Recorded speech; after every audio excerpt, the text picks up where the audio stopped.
Okay, our annual budget, our fiscal year runs October 1st through September 30th. So we're coming to a close of our current 2020 fiscal year and getting ready to enter into our FY 2021 budget. To follow the guidelines by the state of Georgia that all local governments have to follow, the budget has to be presented, it has to be noticed in the paper. We publish this on our website and share the link to it off of Facebook. Also, we make this available for people to look at and view, or people can submit comments or questions to the Commissioner's office in any media form that they desire. And then we are required to have a public hearing for people to be able to come and ask any questions or place comments or have dialogue about the budget in public. This year, as well as last year, we actually held 2 meetings. The minimum requirement is 1, but we decided to hold 2 meetings, and we had one last week up at the Civic Center at 9 o'clock in the morning, just to try to give an option for people to be able to come in the morning time, center of the county, maybe a little easier accessibility to facilities, and just hoping maybe people would want to come out. We did have one attendee that was able to join us, and so we went through and just kind of give an overview and a highlight. We also did record that meeting, and it is also on our YouTube channel. So we do have copies out there on the table. This again is on our website along with past year's budgets and information. And also this format shows what the budget was on the prior years and shows what the review is. And so our actual final adoption of a budget is scheduled for Wednesday, September the 30th at 12 noon at the Commissioner's office will be the final adoption of the budget. So we wanted to make sure we had time after a public hearing to get back with anyone on any questions they may have, anything that we needed to research or anything we need to look into. We didn't want to have a public hearing and not be able to address any questions. And so we actually set our adoption of the budget a few days later, and we'll do that at 12 noon at the Commissioner's office. So one thing that has come up in question about our budget is how come the projected revenue is down, almost $2 million or so from the prior year. And part of that is in this budget cycle, we don't have the fee, or might as well call it a tax, that had to be placed 3 years ago to settle the debt with the Hutchison lawsuit of the $8.7 million. So there's a little over $2 million that we're not having to collect that revenue anymore. So it's actually, the citizens are paying less money. It reflects that here in this budget, but the offsetting of the expenses are also less. So we do have to, by state law, present a balanced budget. We have done so, but keep in mind that this is a working document, and as different people look at this and we get comment, and as things are fluid and things move forward, there is always that possibility that something might get slightly modified or tweaked a little bit before the actual final passage. But anything like that would get updated immediately on the website, and we put out a notice on Facebook that, hey, there's been a slight change or modification to the budget, so everyone would look at that. I don't anticipate any major changes, but I always like to give that disclaimer that it is a work in progress, and it is quite a complex budget, because I think when you look at all the special revenues funds and the departmental funds and the operational funds that we have with our landfill and Mountain Cove Farms and different things, I think there's over about 70 plus different budget categories that we go through, and you're dealing with over $30 million of actual line items. So our total projected revenue, one thing I wanted to mention on the first page there are our fines and forfeitures. We are projecting a little bit down on what those fines and forfeitures would be, by round numbers a couple $100,000, because our court systems are not able to run at full capacity like they have been. So we have seen already a decrease this year in our revenues that's normally generated through the judicial system. So we've since our fiscal year again starts in October, and there's still judicial orders that limit the courtroom activity and jury trials and things of this nature, we are projecting a lower number there. So everything's laid out there on the revenue, but this is broken out by the different departments, and so you have a summary of the personnel, services, and employee benefits, which covers the employees' taxes, insurance, personnel cost in its entirety. Purchase contracts and services is anything from copier maintenance to any type of services provided by a third-party vendor. Supplies are pretty straightforward, pretty much, supplies to run the office or shop, different things like that. Those supplies are there. Capital outlay, we do break that out separately to show any capital outlay. And so that's pretty much, in most all of these, the three categories that you're going to see. You will see on a couple of them some intergovernmental department funding that's done, and other costs is usually some miscellaneous, but overall, personnel, operations, and capital are pretty much our three budget categories. And so the second part of this, you have what is referred to as special revenues and our other funds that we have. So this is everything from the law library to any grants that come in. This also includes like the funding for drug court. Also this year it has in here the hotel motel tax is being collected now in Walker County, but it also the 911 center is separated, since there's a separate revenue stream for that, which is the $1.50, I think it is, per month that's charged on any phone bill in the state. So there's a revenue stream for that 911 center. It doesn't quite cover all of the operational costs for the 911 center, but it has gotten closer in the last year with the state making some changes on how those are reported. Now all of the fees that are collected from all the telecoms now all go to the state, and the state reconciles that and pushes that back out to local government, and that has actually made it more fair and balanced for local governments. Also, our fire department is in here, since they have a revenue stream due to the public safety fee each year. And so both, and all of these subcategories all have to have a balanced budget as well. So the 911 center has a balanced budget, the fire department has a balanced budget. And as you go through this, you'll also see in here, I'd mentioned I think the landfill operation is in here. It has a balanced budget. And then you get into the Mountain Cove Farms operation, which is balanced with a slight revenue from the general fund to cover that operation. Is still not fully self-sustainable. We've gotten a lot closer, but there's $91,764. It's an inter-fund transfer from the general fund to Mountain Cove Farms to offset that budget, so it is balanced to from the general fund. But in past years, in the prior year that I came in office, that was closer to about $500,000 that was coming out of the general fund to offset that, and was as high as $925,000 in its first couple of years when the restaurant operation was going. So that's much more manageable that we're under $100,000 than we have been the last several years. So is there any questions, comments about the budget? Okay, hearing none, we're going to move right into our public hearing on some zoning. And so it is 6:11. We're going to enter into our second public hearing here on September the 24th. So item number one is Michael and Deborah Freeman request a rezone from R3 to C1 for property located at 524 Mission Ridge Road, Rossville, Georgia. This is tax map and parcel 0-140-009.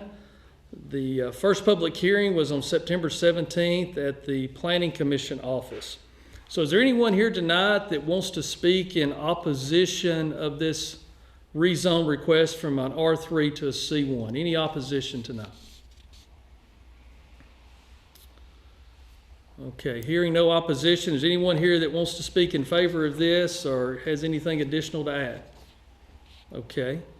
At this time we have Philip Cantrell, who's our Planning and Zoning Chairperson, Philip, I know this was taken to your committee first, so have you got anything additional to add to this, or is there any concerns or anything that's come to you since y'all's meeting? No, this was kind of a done deal, you might say. All of that area there, there's a lot of large commercial buildings right there. It never was transferred to commercial property. It was zoned originally in a residential, and so the board had no problems at all making it commercial. Because it's been commercial use for some time. Been commercial use for years. Okay. For years, yeah. Okay, thank you. Does anyone else have anything else to add on this? Okay, hearing none, we'll move to our next item. We do have MGM Developers LLC request a conditional use variance for property located at 0 Glentana Street, Rossville, Georgia. Tax map and parcel 0-133-054. As well, the first public hearing on this was September 17th at the Walker County Planning Commission. So this is a conditional use variance at this property. Is there anyone here that's in opposition of this request? Anyone in opposition? Anyone here that wants to speak in favor of this request? Has any comments? I would just like to acknowledge that MGM bought this property, and we want at least 2.5 acres to S&H, but we want to make sure that when we change this conditional variance, it doesn't mess with everything else. That whole thing was zoned for R3, and we feel like it needs to be, the whole thing needs to be rezoned. So I'm not sure if this conditional variance is just for the 2 acres that we're leasing or for the whole map parcel. And if so, as long as we make it one that works, I think it's, and I looked at the code, go from R3, I think, to industrial 1. I believe juniors might be that same code as well. And I think we would be in line, because in between that property of MGM of that 40 acres is the data centers that just got a conditional variance, and juniors, which I believe is industrial. Okay, for our record, I forgot to ask you, could you state your name so she can... I'm sorry, I'm Mark Brouillard. I was the one that came last Thursday to present for MGM. Okay, Phil, do you know the answer to this question? I mean, is this, I'm not sure with this map and parcel, I don't have a map of that. Okay, the MGM Developers has got, I think they have about 60-something acres there. No, sir, it's 36. How about? It's about 36. Oh, about 36, okay. Okay, they have about 36 acres there, and a lot of it's in flood zone. They came to us and asked for conditional use so that they could park some trailers in the lower end. It's actually away from all of the residential area. The zoning that I'm showing, it's zoned R3. Correct. It's what it's zoned. We didn't change the zoning, at the meeting. We only gave them a conditional use variance to use that part for them to be able to park trailers there. And since it's all away from the other residential areas, we thought it was fine to do that. The property will have a real hard time doing something with it because there's so much of it in a flood zone. So the conditional use would be for the entire 33 acres, is that? I don't know that we actually said that, because they were asking for 2 to 3 acres. Well, yeah, we just didn't want to make sure, because we haven't really made final plans what we're going to do with the other 3. We weren't even going to do this with S&H. We wanted to keep it as a whole development with the whole 36 acres. So I don't know what the storage are. If it's an I-1, if that makes sense, then I think the whole acreage can be I-1. And if we can just get that all done today, that would be awesome. If not, then I'm okay with just doing the 2 acres, and then we'll have to go back and ask for, because R3 is not going to work for that piece of property. Well, but what the Planning Commission voted to do, and they voted unanimous to give the recommendation to this meeting tonight, which would allow you to do that as a conditional use as long as you own the property. Perfect. That's fine. If you ever sold it, then that conditional use stays with the original property owner. Fine. Then we can just stay with that. I don't want to. Right, yeah, we didn't change the zoning or anything, right. Only just the conditional use. under the understanding that they were using 2 to 3 acres Yep. for that in the lower part of that property. Yeah, and we would just have to look for clarification. We'd have to look up this map and parcel number to see if that's, how much ground that is. I'll take my pieces over here. Okay, because I don't have that map. We'll just have to verify, and then if there's, We can come back and do the rezoning. yeah, if there's additional action, we can do that at a later date. Okay, all right, thank you. Any other questions or comments on the MGM development? Okay. All right, we'll close out that portion of our meeting, and we're going to move over to our regular scheduled meeting that we have. It is 6:18, and we're going to enter into our regular meeting. With that, as always, we have our minutes from our prior meeting. So we had a regular scheduled meeting on September 10th here at this Annex 3. So we have the minutes typed out and prepared. Is there any concerns, questions, or issues with those minutes as presented? Hearing none, we'll sign these into the record.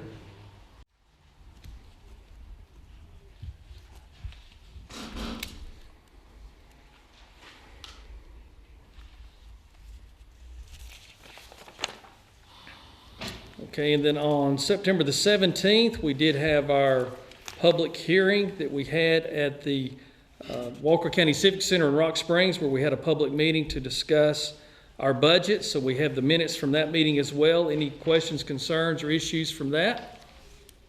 Hearing none, we'll sign those into our record.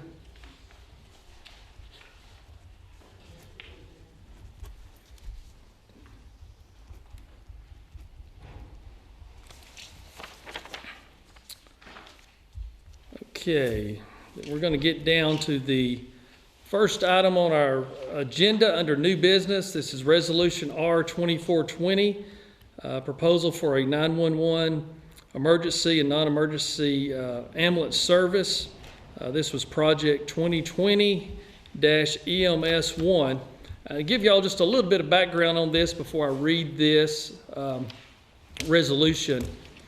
Back 5 years ago, roughly, Walker County, under the previous administration, made the decision to exit the ambulance business. It was not a business that was going favorable for the county at that time, government-wise, and so the previous administration made the decision to put out for proposal to sell the assets of the ambulance service and to find a new provider to do that under a contract basis, and to work that out where they would take over that operation of providing ambulance service for a 5-year period of time. Under state law, every county is responsible to make sure ambulance service is provided in their jurisdiction of area that they have, and so Walker County wanted to make that change, so they put requests out for proposals, and the prior administration made the decision to engage with Puckett EMS ambulance service on a 5-year contract commitment with a $250,000 annual subsidy. So we are coming on the sunset of that agreement. That is almost run its full course. And so back just a few weeks ago, to do the right thing and to do what's in the best interest of our county and our taxpayers, is we put it back out for requests for proposals to give competitive environment for anyone that wanted to submit a proposal on providing services. And also in that RFP, we had some additional requirements that we wanted to meet to provide a higher level of service. And the main part of that is we wanted to go from providing just 4 ambulances in our county that are 24/7, 365, to increase that to 5. Back when Walker County ran this service back 5+ years ago, there was 5 ambulances that were being provided, I understand. And so that got reduced to 4 under the contract commitment. We wanted to increase to 5. And so that was a major change. And the main reason for doing that is our county is growing. Our call volume has consistently been moving in an upward trend. And we just wanted to be able to, at this time of review of contract, and what we wanted to do to be able to review what a higher level of service would be. We were very grateful am very excited that we had 5 ambulance service providers that came and gave us very detailed, very comprehensive plans in their proposal. Most of those packets were, about 1.5 inches thick of information and their financial records and all that was required. Everyone did an outstanding job in providing that information. Our legal attorney, David Gottlieb, and also Blake Hodge and his team went through those in great detail to make sure that those that were submitting their proposals met the criteria to those, and also to make a recommendation to us at the Commissioner's Office of what they recommend. In a summary, we were able to look at very closely the proposal that CHI Memorial presented, and in basic terms what their request was is that if we could take and provide them $1 million up front so they could make the capital investment in the new ambulances and associated equipment that needs to go on those trucks, that they would provide 5 ambulances for a 4-year commitment, which is what we were looking for.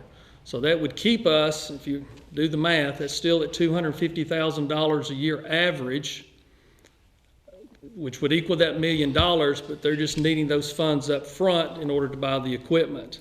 The other service providers that bidded were much more costly than that, and so the recommendation that was made to me was to accept the proposal from CHI Memorial because it offered us the best overall value. And so at this time I want to read this resolution, and I'll take any questions that you may have. Resolution R24-20, a resolution of the sole commissioner of Walker County to accept a proposal for the 911 emergency and non-emergency ambulance service, Project 2020 EMS 1. Whereas Walker County, Georgia, the county is licensed by the state of Georgia to provide 911 emergency and non-emergency ambulance service within the entire geographical limits of the county. And whereas the county issued RFP number 2020 EMS 1, RFP requesting proposals from vendors to contract said 911 emergency and non-emergency ambulance services.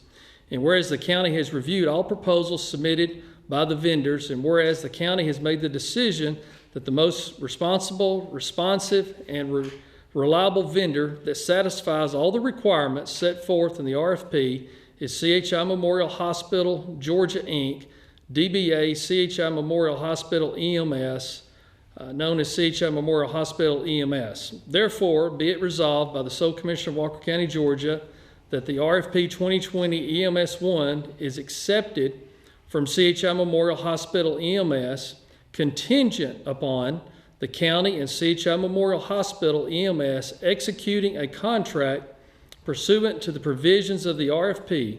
The county is authorized to take all necessary actions to prepare to execute the contract. This resolution shall also serve as notice of intent of an award referred in the RFP. So resolved the 24th day of September of 2020. So before we take any questions, Chief Blake Hodge is here, who's our fire chief and EMA director. I'm just going to ask Blake if he wanted to maybe cover a little bit or an outline of the review process that he went through and talk about any highlights from those proposals that you would like to. Thank you, Commissioner. I'd like to start by thanking all those, and there's some present, that submitted the proposals again. It was a good process, and there was a lot of committed proposals submitted. And a special thanks to Puckett EMS. There's representation here tonight. I want to be clear that this is in no way happening because of any kind of breach of contract, of the current contract.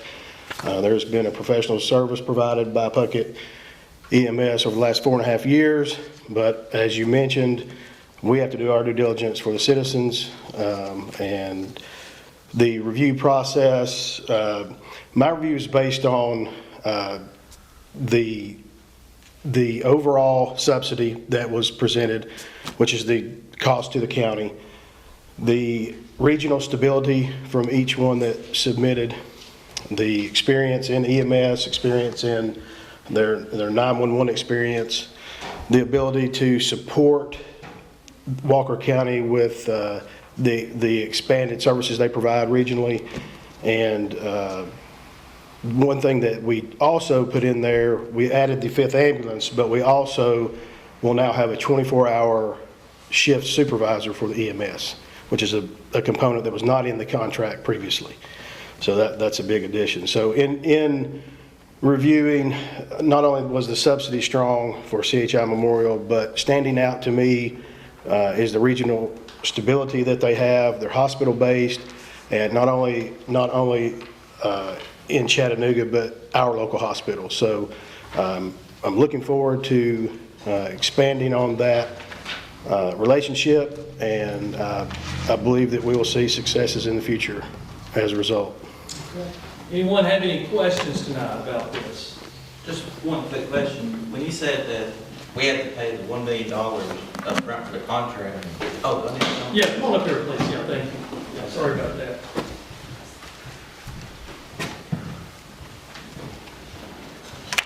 Sean Lawler, when you was talking about the $1 million for the upfront fee and stuff, is that you're talking about the fee to buy the additional ambulance?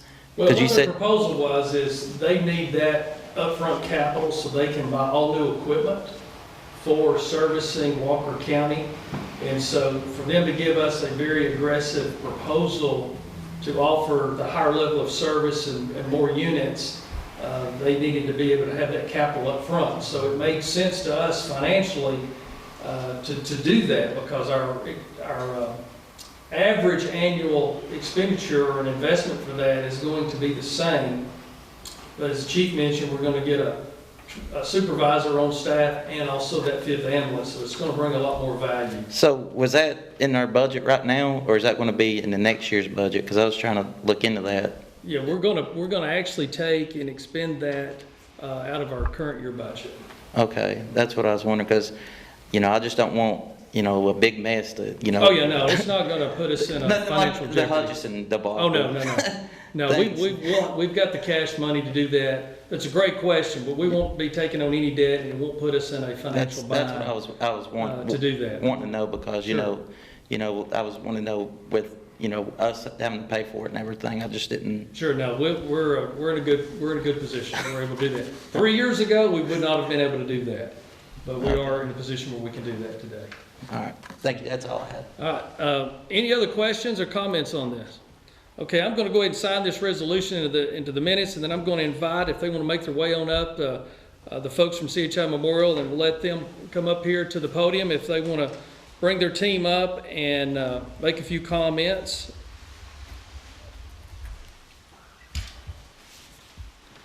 Y'all will introduce yourself and let us know who you've got with you tonight. Good evening. My name is Paul Feaster. I am the Director of EMS for CHI Memorial Hospital EMS. To my right is Janelle Riley, CEO of CHI Memorial Healthcare. Captain Dwayne Schermerhorn, he's the Operations Manager for EMS. And Andrew McGill, Senior Vice President for CHI Memorial. I would like to say, first off, thank you for having us, and thank you for the RFP process. It was a really good process to go through. I felt it was fair, and it was a good process. And we look forward to for the partnership for Walker County, hopefully for more than 4 years. We have a vested interest in the community with our clinics and our hospital, and we look forward to this relationship for a long time. Yeah, and also just additional comment, this actually goes into effect February, what was the? February 1 is the date that was in the RFP. Right, so that's our target date that this transition will take place. So Puckett EMS is still providing services and will through the end of January, so we'll have a smooth transition. And I'm glad that Chief Hodge pointed out there hasn't been any issues with our current level of service or care. We've been very happy with Puckett. They've been great to work with. This just comes down to the financial decision based off of the RFPs. It really put us in a good position that we needed to be in. And so thank you all for being here and coming down from from your home offices up in Chattanooga, and we look forward to working with y'all. And thank you for giving us such a great RFP. And thank you, sir. We Thank appreciate you. it. Okay. The next item is our purchase order 2020-1766. This is to Progressive Communication for cameras for the sheriff's office and courtroom. Basically what this is allowing us to take some of our COVID funding to invest in a capital project that will allow for video camera conferencing recording from our sheriff's office to the courtroom, is my understanding. So the judge can be in the courtroom, the attorneys, what have you, but this would keep the person that's got a case where they're not having to be exposed to other people or be transported. And so we're trying to utilize technology to be able to work more efficient and to keep everyone safe. And so this is a purchase order of $24,120.92. And as we make capital purchases that exceed $15,000, we always like to bring those to you publicly, talk about them, answer any questions. Major Freeman's here tonight. He can answer any additional questions if anybody has anything on this. But this is an investment in our technology and will be funded with cash dollars from our COVID funding that we receive from the state. Any questions on this? Okay, we'll sign this into the record.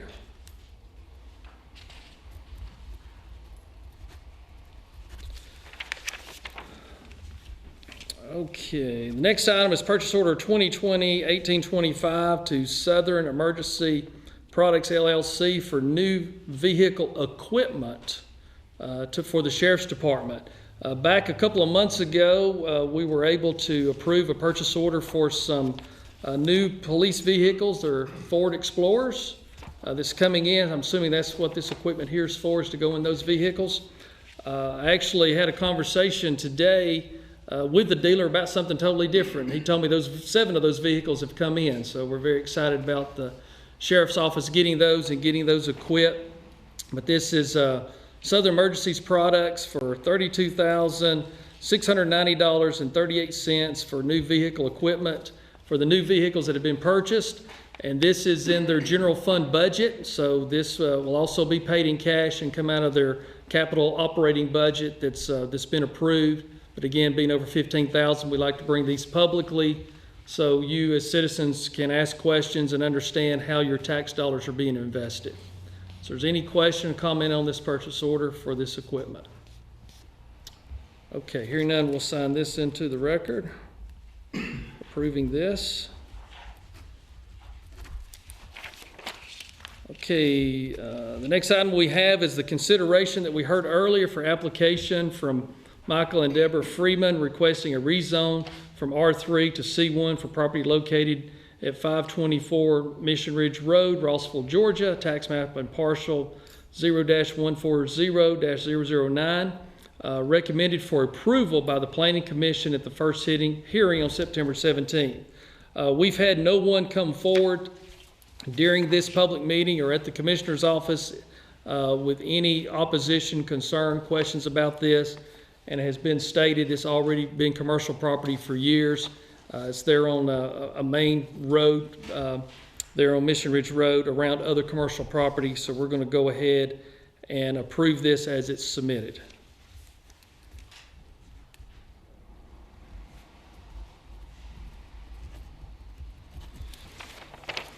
Okay, the next item for consideration, we heard earlier, for the application of MGM Developers LLC requesting a conditional use variance for property located at 0 Glentana Street, Rossville, Georgia. And this is specifically for the tax map and parcel of 0-133-054. So I'm not sure how many acres that is, but that is only for that parcel. It was recommended unanimous approval by the Planning Commission back on September 17th. So again, this one as well, we've not had any questions, concerns, comments, letters, or anything of anyone having issue with this. We're going to go ahead and approve this one as well as recommended by the planning.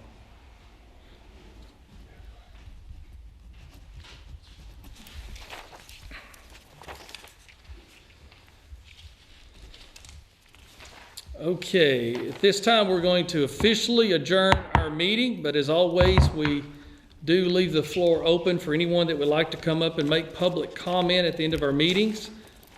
As always, we do ask to keep your topics specific to things in Walker County.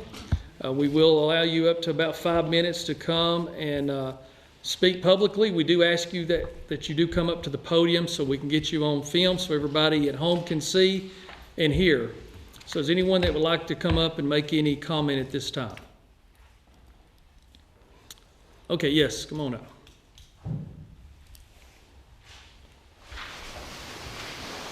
You know why I'm here. I'm John Affman, and I'm here to strongly implore you, beg you, plead with you to not increase the taxes on October 1st. I know it's set in motion from a year ago, but things have changed, and I think that the decision needs to change unequivocally 100%. I've talked to a number of other vacation rental homeowners. It's a hotel motel tax that was instituted last year at 5% rate for the county. That's a sales tax, and all the vacation rental homeowners are paying this extra 5%, and it's slated to go up to 8% October 1st of this year. And during COVID, I know I went 3 months with no income, and pretty much everyone else did too.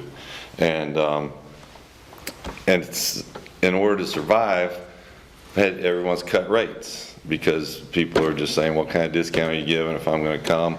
So my rates have gone down 15%. I'm at 5 years ago rates, and I'm getting some bookings, but there are not as many people that are coming. It's smaller groups.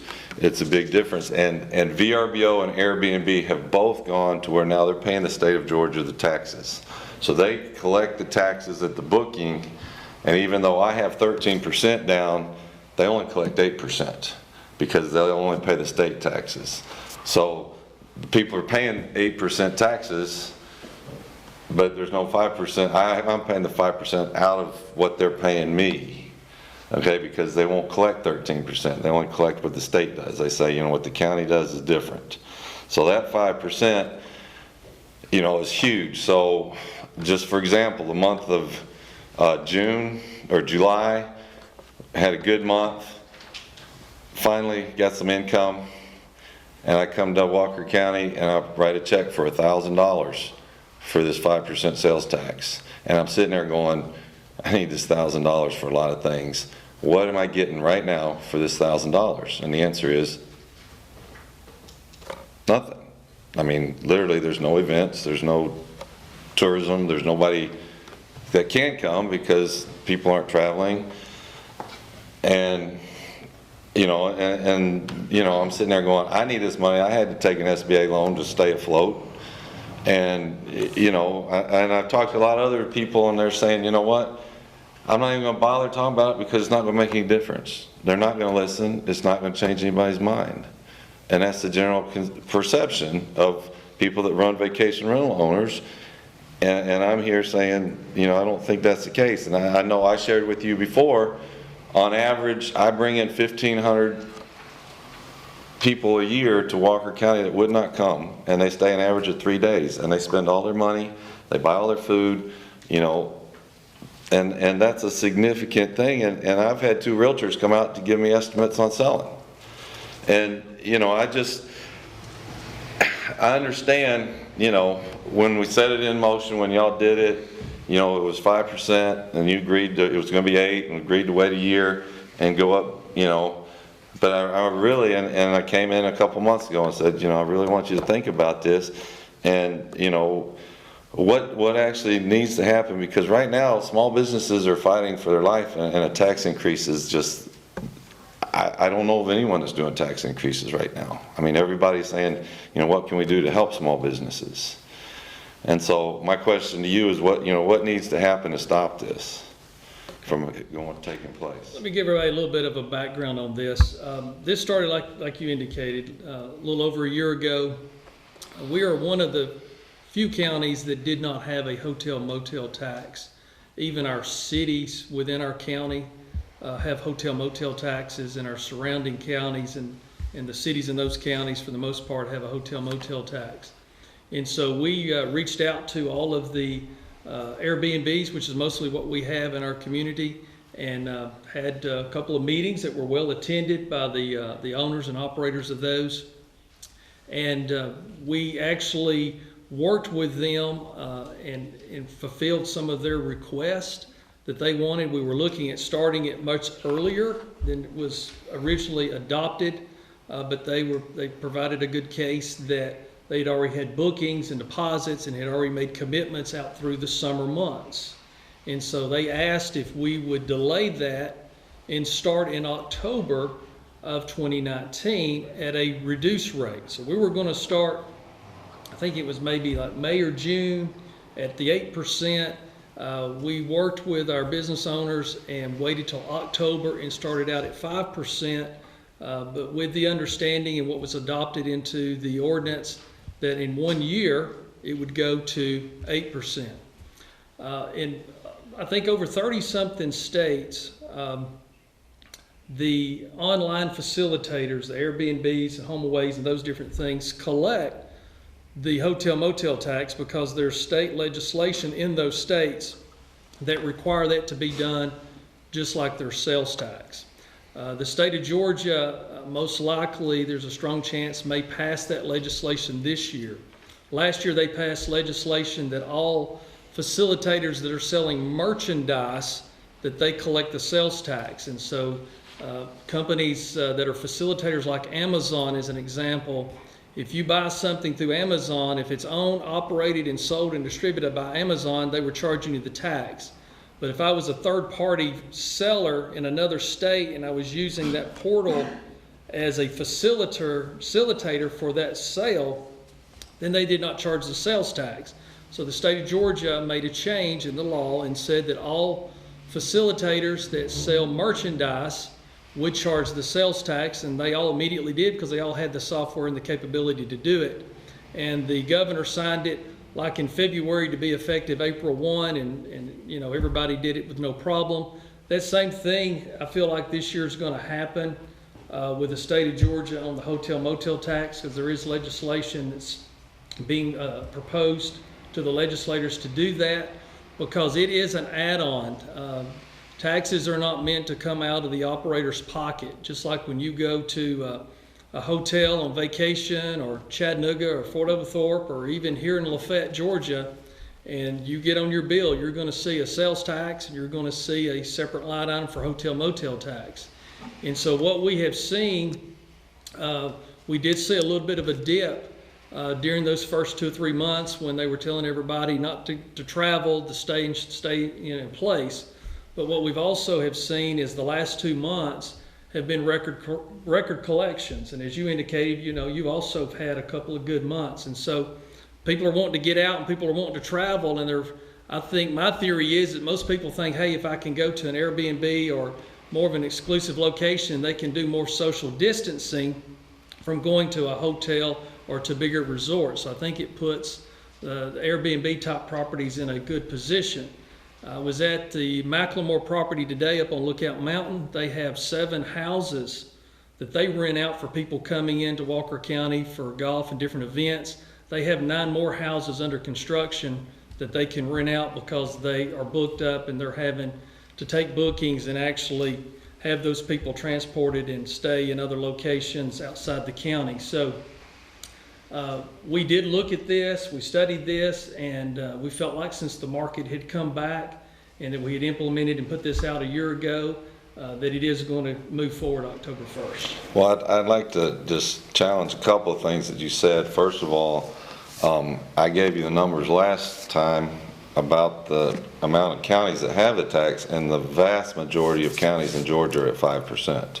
The bulk of now there over are 50. different counties at different rates. Right, but most of them are do at 5%. Over 50% of them that are at 5% that have it. Not all counties have it, but the vast majority are at 5%. Yeah. And I think there's something that states that. And the other thing I'd challenge you on is that when we had the meeting, 100% of the owners were not for this sales tax. There was no agreement. It was ramrodded through. And part of the thinking is a false premise that you have, that you say it's added on. People, when they book, I've been doing this for 18 years, when people book, they want the bottom line. What's it gonna cost me for 2 nights, for 3 nights? They don't care how much of that's taxes, they want the bottom line. So when you say they're paying it, they're not paying it, because when I'm gonna be paying 16% sales tax, you know, that goes to the bottom line.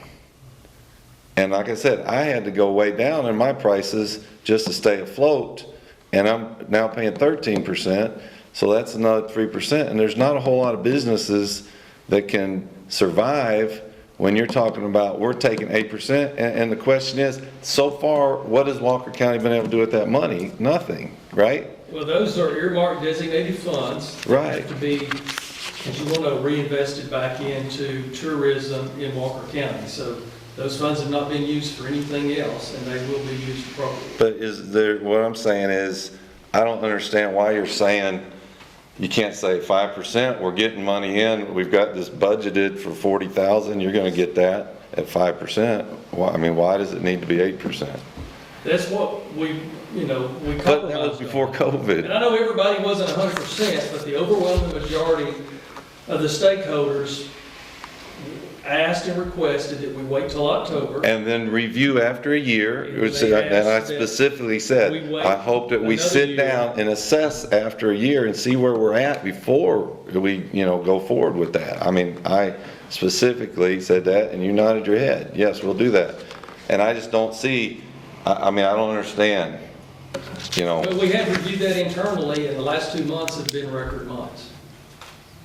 So the business is back, and people are. But you've also got 3 months with no income, so you got 25% of your income for the year is gone, and now you're gonna say, well, now we wanna take more chunk, and it's this thing of, government can do it better than you can, and I just, we can promote tourism better than the individuals that are bringing the people to Walker County, but you've already done the 5%, and it's done damage to people. I've talked to several that, I can't do it, I'm not doing it, but you're looking at these numbers, so I don't know, I really don't know how you can say that you're pro-business and do that, because you're not.